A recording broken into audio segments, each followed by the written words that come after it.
ఆనంద స్నానాలు భూలోక స్వర్గం మిల్లేనా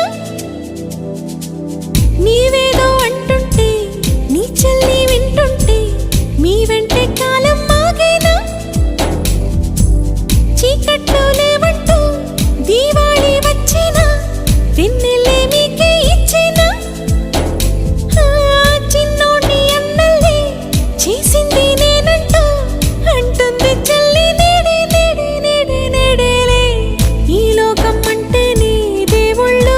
ఆడేటి మైదానం తెలుసా చిన్నోడా ఆ దైవం చేతుల్లో పంటల్లే మారాక చింతేలా నీకు చిన్నోడా